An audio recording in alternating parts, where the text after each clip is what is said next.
बिस्मिल्लाहिर्रहमानिर्रहीम। स्टूडेंट्स, हमने last time angular momentum को डिस्कस किया था और मैंने आपको इसकी डेफिनेशन ये बताई थी कि it is the vector product of position vector and linear momentum, और इसे क्वांटिटी ऑफ रोटेशन भी कहते हैं। यानी ये आप ये कहते हैं कि body changes its angular position with respect to reference axis, that body possesses an angular momentum. तो स्टूडेंट्स, हमने ये एंगुलर मोमेंटम को डिफाइन किया था। लास्ट पे इसकी टाइप्स रह गई थी students. There are two types of angular momentum.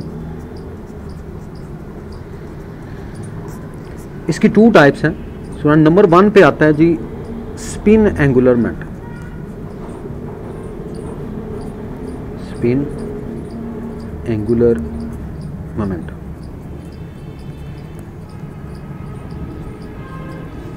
Spin angular momentum क्या होता है students? The angular momentum of a body due to its spin motion.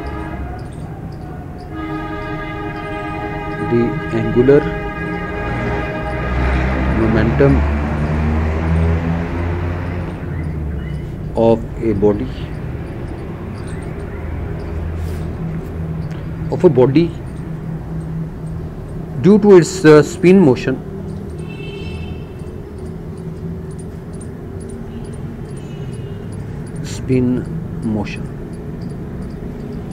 is called spin angular momentum, and it is noted by LS.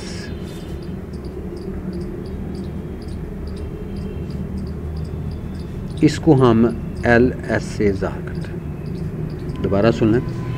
The angular momentum of body due to its spin motion, यानी spin motion की वजह से जो angular momentum होता है ना body का, उसे हम स्पिन एंगुलर मोमेंटम कहते हैं और इसको हम LS से ज़ाहिर करते हैं। ये बात आपने ध्यान में रखनी है, that is the spin angular momentum. अब इसकी सेकंड टाइप आती है स्टूडेंट्स जिसे हम ऑर्बिटल एंगुलर मोमेंटम कहते हैं। नंबर 2 पे orbital angular momentum. Orbital angular momentum. Orbital angular momentum की अगर आप बात करें तो स्टूडेंट्स आप ये कहते हैं कि ये the angular momentum of body due to its circular motion. The angular momentum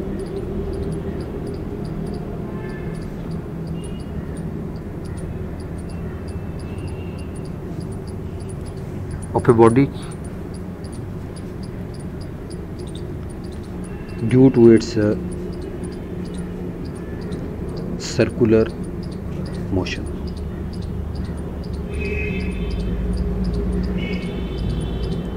यानी सर्कुलर मोशन की वजह से जो मोमेंटम होता है ना वो ऑर्बिटल एंगुलर मोमेंटम होता है।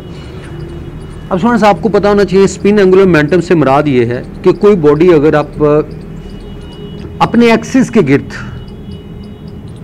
रोटेट करता है उसे हम स्पिन एंगुलर मोमेंटम कहते हैं। जैसे ये अगर ये बॉडी है, ये स्टूडेंट्स यहाँ पे आप देख रहे हैं ये अपने एक्सिस के गिर्द ही रोटेट कर रहा है, एक्सिस के गिर्द ही रोटेट कर रहा है, तो इसका जो मोमेंटम होगा ये स्पिन एंगुलर मोमेंटम होगा क्योंकि इसकी स्पिनिंग मोशन है। स्पिनिंग मोशन अपने एक्सिस के गिर्द ही होती है। और ऑर्बिटल मोशन में बॉडी जो है वो सर्कल में मूव करता है, यानी अगर बॉडी सर्कल में रोटेट कर रहा है, सर्कल में मूव कर रहा है, तो उसका जो एंगुलर मोमेंटम होगा वो ऑर्बिटल होगा। अब देखिए स्टूडेंट्स कोई ऐसे भी बॉडीज़ हैं जिनके अगर फर्ज करें कि दोनों मोमेंटम हैं, स्पिन भी और एंगुलर भी, जैसे इलेक्ट्रॉन और that revolves around the nucleus, इसकी स्पिनिंग मोशन भी होती है और इसकी ऑर्बिटल मोशन भी होती है।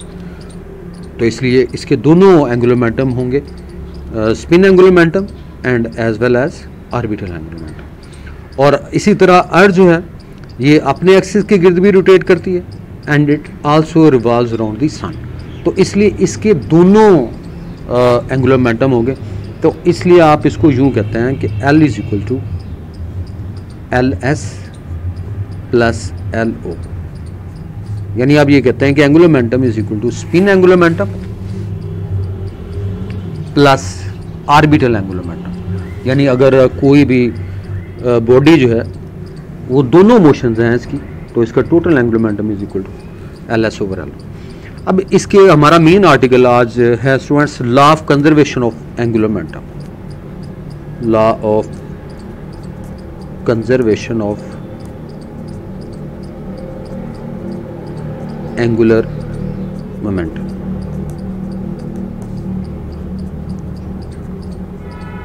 Law of conservation of angular momentum की हम बात करेंगे स्टूडेंट्स।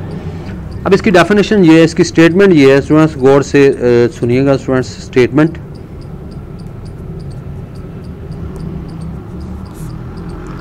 ये है कि the total angular momentum of A system, the total angular momentum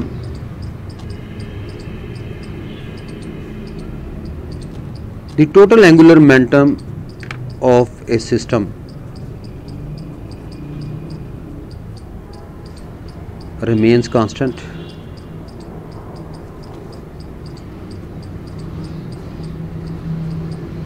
the total angular momentum of the system remains constant if no external torque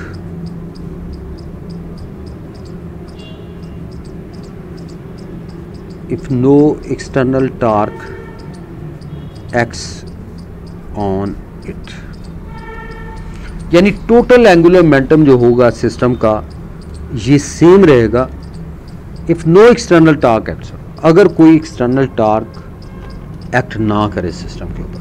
तो अब हम इसको यूं कहते हैं कि L is the total angular momentum and it will be equal to L1 plus L2 plus L3 plus so on is equal to constant, ये constant के बराबर हो। ये बात आपने ध्यान में रखनी है।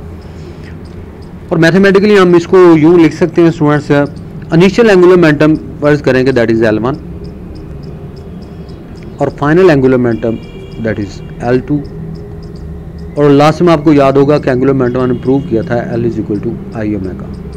तो यहाँ से हम ये कह सकते हैं कि it will be equal to I1 omega 1 and it is equal to I2 omega 2। Students दोबारा से देखिएगा, law of conservation of angular momentum is very important long question students. हम बात करेंगे स्टेटमेंट की, the total angular momentum of the system remains constant if no external torque acts on it. So L is the angular momentum, L1 plus L2 so on is equal to constant. तो इसे हम initial angular momentum कहते हैं L1 और final angular momentum L2, और last में हम prove किया था L is equal to I omega. तो इसकी जगह पे हम ये लिख सकते हैं I1 omega 1 is equal to I2 omega 2 के बराबर।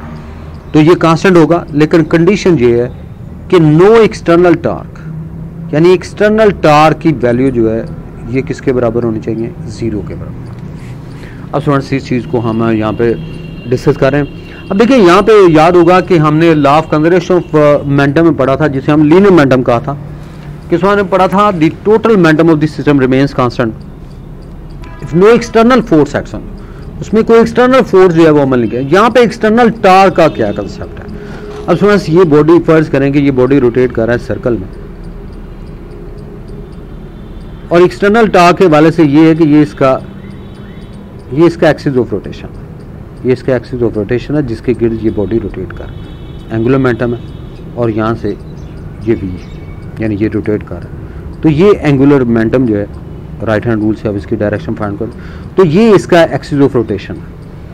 तो अगर आप इसके एक्सिस ऑफ एक्सटर्नल टॉर्क जो है वो 0 के बराबर होने, इसका मतलब ये है कि इसका एक्सिस ऑफ रोटेशन चेंज नहीं होना चाहिए, यानी एक्सिस ऑफ रोटेशन इसका सेम रहना चाहिए। अगर ये फर्ज करें कि इसका एक्सिस ऑफ रोटेशन ये आ जाता है तो लगभग आता है अब इसका ये जो है डेफिनेटली एंगुलर मोमेंटम जो है वो चेंज होगा।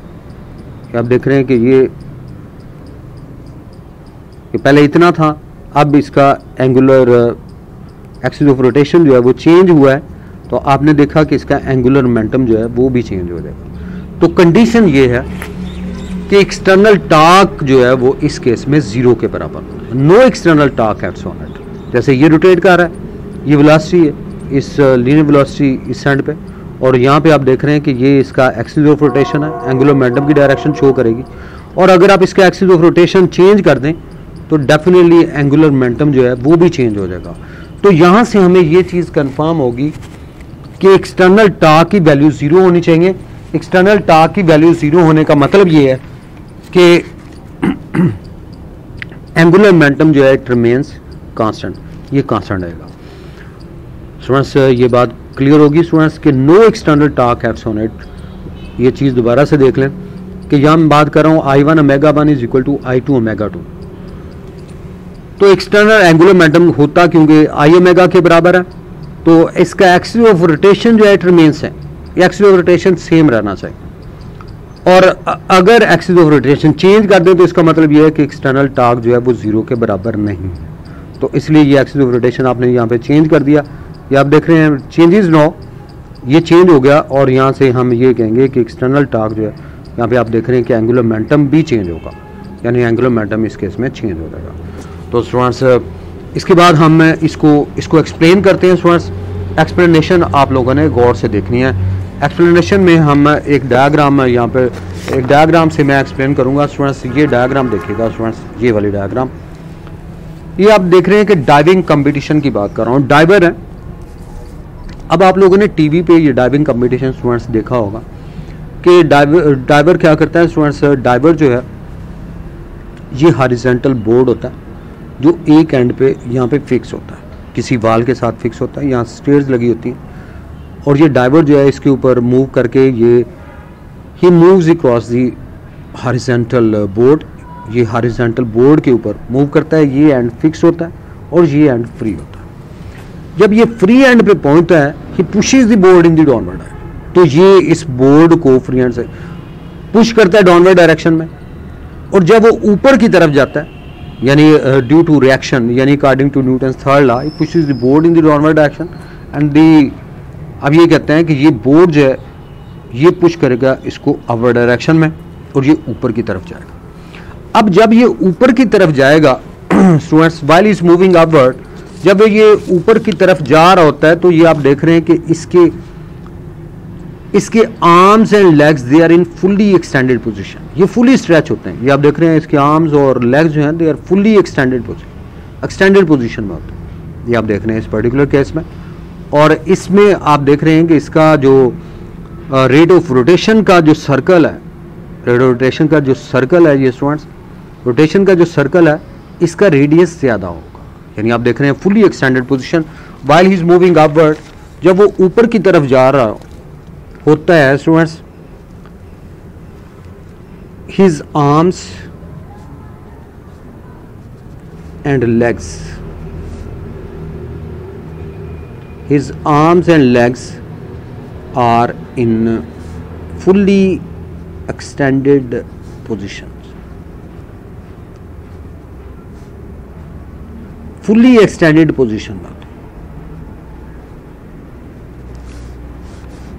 fully extended position में होता है। और इसका जो यानी इसका रेट ऑफ रोटेशन का जो सर्कल है, रोटेशन का जो सर्कल है वो ज़्यादा होगा क्योंकि इसके आर्म्स और लेग जो है वो फुली एक्सटेंडेड पोजीशन में, तो इसका सर्कल जो है वो उसका रेडियस ज़्यादा होगा। हम ये ऑलरेडी पढ़ चुके हैं कि L is equal to I omega, और I हम पढ़ चुके हैं I is equal to M R square. अब देखिए R की वैल्यू अगर स्टूडेंट ज़्यादा हो जाए तो लाजिमत है I की वैल्यू क्या हो जाएगी, ये भी बढ़ जाएगी, I become greater, I greater हो जाएगा क्योंकि इसका जो सर्कुलर रोटेशन है, रोटेशन का जो पाथ है, जो सर्कल है, उसका रेडियस बढ़ जाता है क्योंकि फुली एक्सटेंडेड पोजीशन। और जब मोमेंट ऑफ इनर्शिया, ये मोमेंट ऑफ इनर्शिया आई की वैल्यू ग्रेटर हो।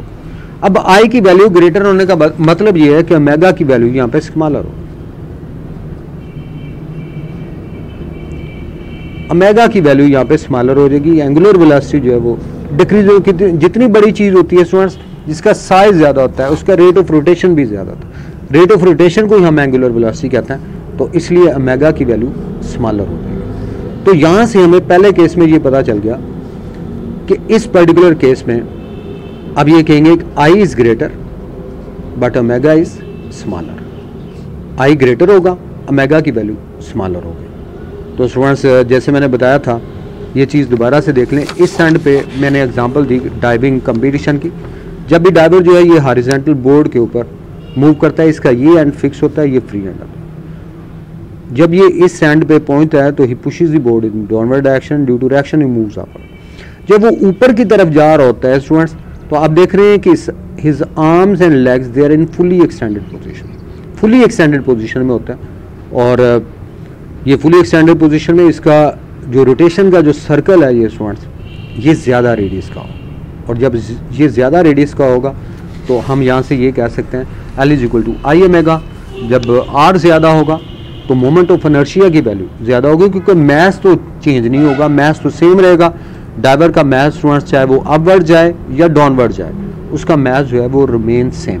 तो इसलिए I इज़ ग्रेटर, I की वैल्यू जो है ये स्टूडेंट्स बढ़ जाती है, I की वैल्यू ग्रेटर हो जाएगी और ओमेगा की वैल्यू यहाँ से स्मॉलर हो जाएगी। ये बात आपने ध्यान में रखनी। सो पहले केस में, फर्स्ट केस में L1 जिसे कहते हैं I is greater, omega is smaller. So that is the first case. अब सेकंड केस पे आ जाते हैं। सेकंड केस में हम ये कहते हैं कि ये आप देख रहे हैं कि जब वो व्हाइल इज मूविंग डाउनवर्ड, जब वो डाउनवर्ड आता है तो अपने आर्म्स और लेग्स को फोल्डिंग पोजीशन में ले आता है। सो दैट्स वेरी इंपॉर्टेंट, यानी his arms and legs they are in folding position. Folding पहले स्ट्रेच पोजीशन में थे, अब ये आर्म्स और लेग्स को फोल्ड कर लेता है। तो जब अपने आर्म्स और लेग्स को फोल्डिंग पोजीशन में ले आता है तो ये आप देख रहे हैं ये इसका जो रेट ऑफ रोटेशन का जो सर्कल है वो पहले की निस्बत कम हो जाता है। ये आप देख रहे हैं कि अब ये कम होगा और अब इसका जो रेट ऑफ रोटेशन का सर्कल है, रोटेशन का सर्कल ये कम हो जाएगा और इसका रेडियस स्मॉलर होगा। और जब रेडियस स्मॉलर होगा, हम ऑलरेडी जानते हैं I is equal to M R square. तो यहाँ से हमें ये पता चल गया कि इसका रेडियस स्मॉलर है, R स्मॉलर। और जब R की वैल्यू स्मॉलर होगी तो I इज स्मॉलर, तो I की वैल्यू स्मॉलर हो जाएगी। तो यहां से हम ये कहेंगे कि इस पर्टिकुलर केस में ये हमारे पास पहली पोजीशन थी I1 ओमेगा 1 के लिए, और अब यहां से हम ये सेकंड केस में हम ये कहेंगे कि I की वैल्यू जो है वो स्मॉलर हो जाएगी। लेकिन आपको पता है जितनी भी स्मॉलर चीज़ हैं इनका साइज स्मॉलर है, उसमें रेट ऑफ रोटेशन ज़्यादा होती है। रेट ऑफ रोटेशन क्या है? एंगुलर वेलोसिटी है। तो एंगुलर वेलोसिटी जो है ये स्टूडेंट्स ये ग्रेटर हो जाएगी। इसलिए आप ये कहते हैं कि wire is moving downward, the diver is in a close tuck position. इसे हम क्लोज टक पोजीशन कहते हैं, क्लोज टक पोजीशन, ये आपने याद रखा। अब पहले केस में आपने देखा था his fully extended position, stretch position में है, लेकिन जब वो नीचे की तरफ आता है तो his arms and legs they are in folding position, और इसकी जो पोजीशन है इसे हम क्लोज टक पोजीशन का नाम देते हैं। क्या कहते हैं? क्लोज टक पोजीशन कहते हैं। तो इस केस में आप ये कहेंगे कि I is smaller, omega is greater, यानी आई की वैल्यू जो है ये स्मॉलर होगी और ओमेगा जो है वो ग्रेटर होगा। तो इन दोनों पोजीशन से हमें ये बात कंफर्म होगी। पहले केस में I is greater, omega is smaller, दूसरे केस में I is smaller but omega is greater. तो यहाँ पे आपने इस एग्जांपल्स में ये चीज़ चेक कर ली कि जब वो ऊपर की तरफ जा रहा है fully extended position, fully stretch position में, व्हाइल इज मूविंग डाउनवर्ड, ये आप देख रहे हैं कि डाउनवर्ड जब आता है तो ये आप देख रहे हैं ये क्लोज टक पोजीशन, ये अपने फोल्ड कर लेता है और इसकी रेट ऑफ रोटेशन बढ़ जाती है और एक्स्ट्रा समरसॉल्ट करता है, यानी समरसॉल्ट जो है इसकी मकदार बढ़ जाती है, इसकी वैल्यू बढ़ जाती है समरसॉल्ट की। और ये जब while is touching the water, जब वो इसको वाटर को टच करने लगा होता है, ये दोबारा से अपनी स्ट्रेच पोजीशन में आ जाता है, ये स्ट्रेच पोजीशन में आ जाता है। तो यहाँ से आपने देखा वो अपनी बॉडी पोजीशंस को चेंज करता है टू गेट एक्स्ट्रा समरसॉल्ट्स, और ये आपने स्टूडेंट्स याद रखना है। तो आपको ये चीज़ कंफर्म होगी कि L1 is I greater, omega smaller, और L2 की वैल्यू आप देख रहे हैं आई स्मॉलर, ओमेगा इज ग्रेटर। तो यहाँ से हमें ये कंफर्म हो गया कि L1 is equal to L2, और इसको हम यूँ भी कहते हैं I1 omega 1 and it is equal to I2 omega 2।